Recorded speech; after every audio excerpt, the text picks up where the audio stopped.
साधु भी मैं हूं इंजीनियर स्नेहा और आप देख रहे हैं नेशनल चौपाल। इस वक्त हम बहुजन समाज पार्टी के उत्तर प्रदेश के प्रदेश कार्यालय में हैं। बता दें कि आज बहुजन समाज पार्टी की राष्ट्रीय अध्यक्ष बहन कुमारी मायावती जी प्रेस कॉन्फ्रेंस करने जा रही हैं। आज ठीक 1 बजे बहन Mayawati ji live press conference करने जा रही है और सारे मीडिया कर्मियों को यहाँ बुलाया है। क्रोनोलॉजी समझिए आप। सबसे पहले तो बहुजन समाज पार्टी की राष्ट्रीय अध्यक्ष बहन मायावती जी ने आज की ये प्रेस कॉन्फ्रेंस क्यों बुलाई है, वह मुद्दा महत्वपूर्ण है।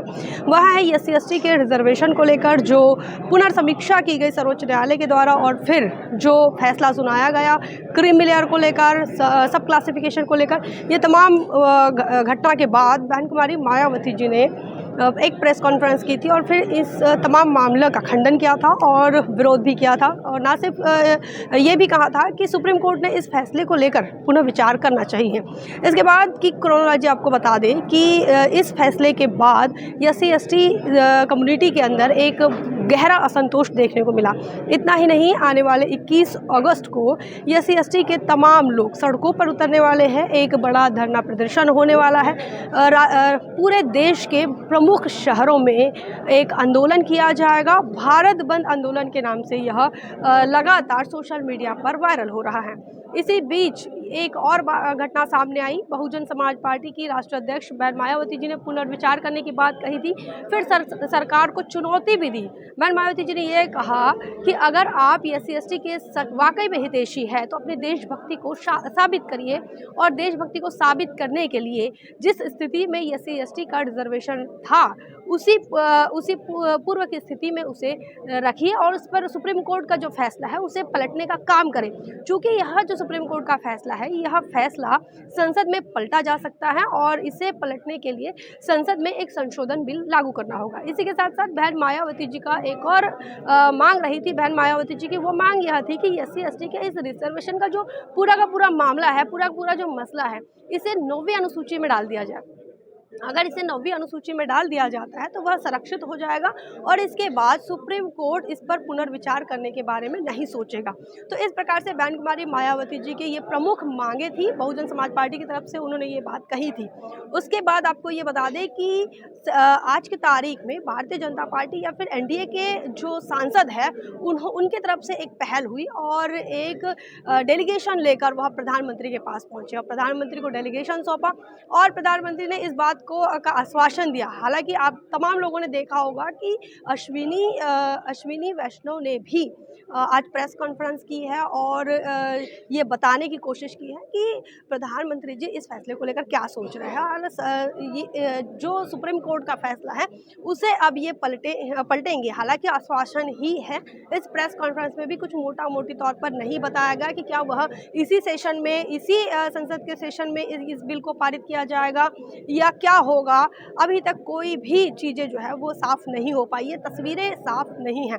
लेकिन एक तरफ देश के प्रधानमंत्री की बड़ी वाहवाही हो रही है कि हाँ देखिए SC/ST के रिजर्वेशन को लेकर प्रधानमंत्री जी ने सकारात्मक कदम उठाए हैं।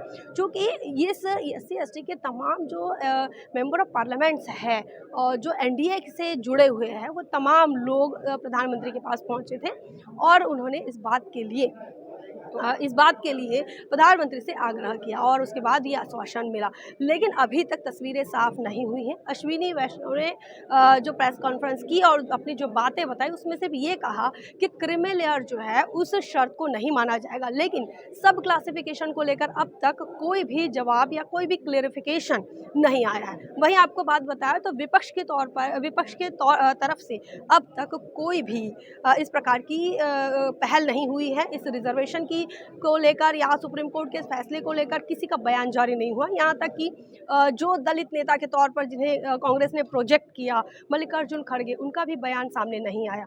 लेकिन बहुजन समाज पार्टी की तरफ से लगातार समय पर इस बात को लेकर बयान जारी हुए हैं। आज की तारीख में अश्विनी वैष्णव के बयान के बाद और प्रधानमंत्री के आश्वासन के बाद बहन मायावती जी ने इस फैसले का स्वागत तो किया ही, साथ ही आज बहन मायावती जी ने अर्जेंटली एक प्रेस कॉन्फ्रेंस भी बुला ली है। सारे मीडिया कर्मियों को एक साथ बुलाया और आज फिर से अब एक तरफ आप देख सकते हैं कि SC/ST के लोग 21 अगस्त की तैयारी कर रहे हैं। भारत बंद के आंदोलन को लेकर लगातार तैयारियां चल रही हैं। दूसरी तरफ देश के प्रधानमंत्री की वाहवाही हो रही है कि उन्होंने SC/ST का रिजर्वेशन बचा लिया। हालांकि अब तक इसको लेकर कोई भी पहल नहीं हुई, मात्र और मात्र आश्वासन है, प्रेस कॉन्फ्रेंस मात्र हुई हैं। लेकिन बावजूद इसके, और वहीं दूसरी तरफ आपको बता दें कि बहन कुमारी मायावती जी ने जो प्रेस कॉन्फ्रेंस बुलाई है, अब आज कौन सा धमाका बहन मायावती जी करती हैं वो तो समय बताएगा। आपको पूरी प्रेस कॉन्फ्रेंस हम आपको नेशनल चौपाल पर बताने वाले हैं। आपको बने रहना है नेशनल चौपाल पर। अगर आप हमारे इस चैनल को पहली बार देख रहे हैं तो कृपया आपको सब्सक्राइब कर लीजिए और लगातार एससी एसटी के रिजर्वेशन पर, उनके मौलिक अधिकारों पर जब जब हनन होगा तो ये बहुजन समाज से लगातार आवाज़ उठती रहेगी। और हर बार रिजर्वेशन को बचाने के लिए, इवन ओबीसी के रिजर्वेशन के लिए भी एससी एसटी ने ही आंदोलन किया है। यह भी एक इतिहास है। वहीं आप देखते हैं एससी एसटी के एट्रोसिटीज़ एक्ट को ख़त्म कर दिया था, उसे कमज़ोर कर दिया था, उसको भी बचाने के लिए एससी एसटी सड़कों पर उतर आया। और ये सारी चीज़ें हम आपको दिखा रहे हैं और बता रहे हैं। और आज की तारीख में आपको ये बताएं कि कल जो जंतर मंतर पर हुआ वो एक ट्रेलर रहा कि तमाम एससी एसटी के जो लोग हैं, बाबा साहब अम्बेडकर इनकी स्टैचू को लेकर कि संसद परिसर से आखिर क्यों बाबा साहब का स्टैचू रातों रात 3 जून के दिन क्यों हटाया गया, इस बात को लेकर भी लोगों में एक आक्रोश है। और अब ये दूसरा आक्रोश देखने को मिल रहा है जो कि एससी एसटी के रिजर्वेशन को लेकर है। इस एससी एसटी के रिजर्वेशन को लेकर एक भयानक मिसकंसेप्शन इस देश के अंदर है और इसके लिए कांग्रेस और भारतीय जनता पार्टी पूरी तरीके से जिम्मेदार भी है। उन्होंने आज तक ये नहीं बता पाए कि एससी एसटी का जो रिजर्वेशन है यह मौलिक अधिकार है। उन्होंने ये नहीं बता पाए कि यह एससी एसटी का जो रिजर्वेशन है इन्हें हजारों सालों से गुलामी से मुक्त करने के लिए ये रिप्रेजेंटेशन है। और ये इसलिए भी है कि इस देश की जो शासन सत्ता में बने हुए जो लोग हैं वो एक दूसरे विचारधारा के साथ जीते हैं और यही कारण है कि वो इन लोगों को मुख्यधारा में आने से रोकते हैं। और ये जो रिजर्वेशन का कंसेप्ट है ये उन्हें बाध्य करता है कि आपको इन्हें रिप्रेजेंटेशन देना होगा। तो इस प्रकार का ये एक रिजर्वेशन का कंसेप्ट है जो कि एक रिप्रेजेंटेशन है और जो इस बात में जो बिलीव करते हैं कि मेरिट इससे नुकसान होता है। तो भाई कोई भी शख्स, कोई भी व्यक्ति इस देश के अंदर अगर बनता है तो वह एकेडमिक्स में आकर बनता है। कोई माई के पेट से कोई बनकर डॉक्टर इंजीनियर नहीं बनते हैं। वो पहले पैदा होते हैं, सीखते हैं, लर्न करते हैं, देन वो उसके बाद वो किसी मुकाम पर पहुंचते हैं। लेकिन ये घटनाएं लगातार देखने को मिल रही कि बहन मायावती जी ने जब इस बात को लेकर पिछले बार जो किया था तो उन्होंने ये कहा था कि बहन मायावती जी अपने वोट बैंक को बचाने का प्रयास करिए। लेकिन ये वोट बैंक को बचाने का प्रयास नहीं है, ये इस देश के जाति व्यवस्था को जाति व्यवस्था के कारण जो एक डेप्थ निर्माण हुई थी, दो कम्युनिटियाँ तैयार हो रही थी, एक का बहुत ज़्यादा रिप्रेजेंटेशन और एक का बिल्कुल भी रिप्रेजेंटेशन नहीं, उस गैप को फिलअप करने के लिए ये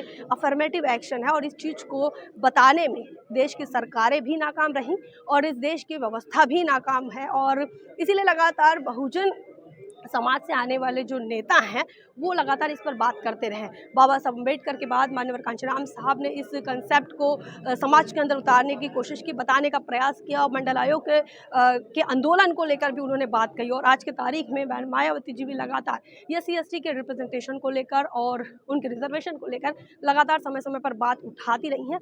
सदन में कोई भी शख्स नहीं है, लोकसभा में कोई एक भी सदस्य नहीं होने के बावजूद भी बहन मायावती जी की बात जो है वह मील का पत्थर साबित होती है। ये सिर्फ इसलिए है क्योंकि इनकी बहुजन समाज पार्टी एक बड़ी ताकत है और राष्ट्रीय पार्टी है। फिलहाल इस घटना को लेकर आप क्या सोचते हैं, इस बातों को लेकर क्या सोचते हैं, कमेंट सेक्शन में ज़रूर बताएं। आपको बताएंगे बहन कुमारी मायावती जी की आज की प्रेस कॉन्फ्रेंस वो क्या कह रही हैं। तब तक बने रहें नेशनल चौपाल पर। जय भीम, जय भारत।